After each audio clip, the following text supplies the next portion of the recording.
Assalamualaikum warahmatullahi wabarakatuh.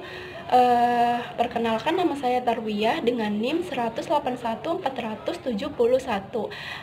dari kelas Perbankan Syariah B semester 4. Nah, di sini saya akan menjawab soal UAS dari mata kuliah Manajemen Pengawasan Bank dan Lembaga Keuangan Syariah, di mana soal yang pertama yaitu jelaskan tujuan dari The Basel Committee.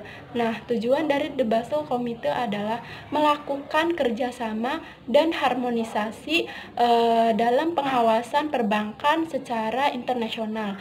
Dengan adanya harmonisasi standar internasional, pengaturan dan pengawasan perbankan diharapkan dapat memperbaiki iklim dan lingkungan operasi bank-bank yang masih aktif melakukan transaksi internasional di era globalisasi yang semakin terintegrasinya sistem finansial dunia.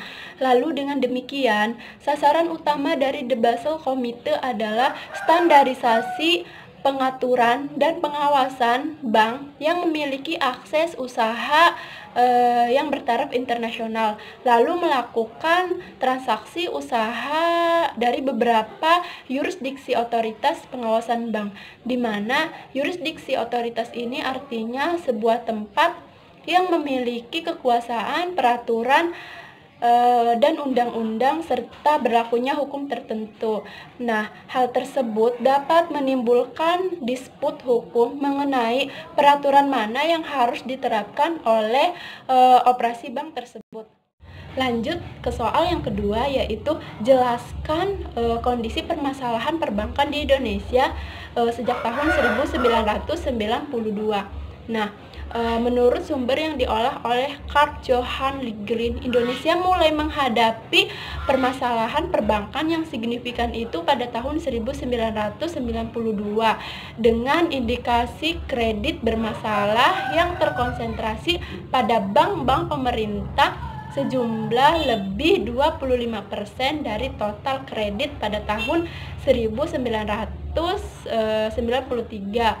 Nah, pengaruh negatif lainnya bersumber dari kondisi dan kebijaksanaan ekonomi makro di Indonesia pada masa itu adalah jumlah uang yang beredar dan kredit tumbuh dengan cepat setelah deregulasi pada tahun 1988.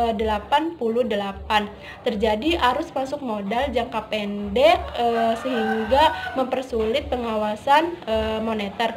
Lalu tingkat bunga antar bank meningkat dari 10% menjadi 16% sebagai krisis Meksiko pada tahun 1985. Nah, 3 faktor yang menunjukkan keterkaitan dan yang harus diperhatikan dalam permasalahan perekonomian. Yang pertama yaitu kualitas manajemen bank, terutama dalam melakukan manajemen resikonya.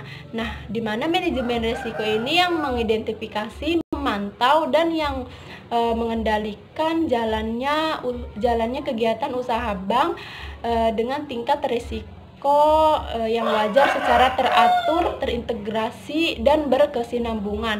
Nah, yang kedua yaitu kondisi dan kebijaksanaan ekonomi makro. Lalu yang ketiga yaitu efektivitas pengawasan bank. Nah, di sini banyak yang berpendapat bahwa salah satu penyebab dari terjadinya krisis perekonomian pada tahun 1997 sampai 1998 adalah kegagalan dalam pengawasan bank.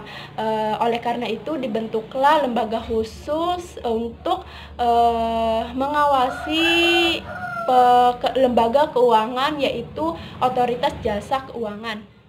Lanjut ke nomor 3, bagaimanakah seharusnya pelaksanaan pengawasan secara efektif bagi bank dan lembaga keuangan syariah?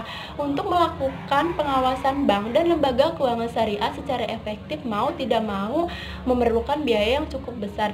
Namun bila hal itu tidak dilakukan akan terjadinya krisis perbankan, sehingga biaya yang dikeluarkan untuk pemulihan jauh lebih besar.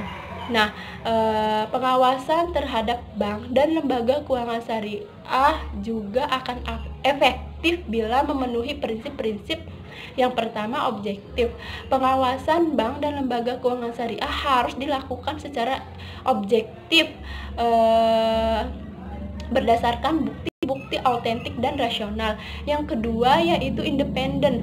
Artinya proses pengawasan bank dan lembaga keuangan syariah tidak boleh terjadinya pemihakan atau pengaruh lainnya yang disebabkan oleh hubungan keluarga, saudara, dan status jabatan. Yang ketiga yaitu sistem. Kegiatan pengawasan bank dan lembaga keuangan syariah harus menerapkan sistem manajemen, yaitu adanya perencanaan, pengorganisasian, pelaksanaan, dan pengawasan. Sekian, wassalamualaikum warahmatullahi wabarakatuh.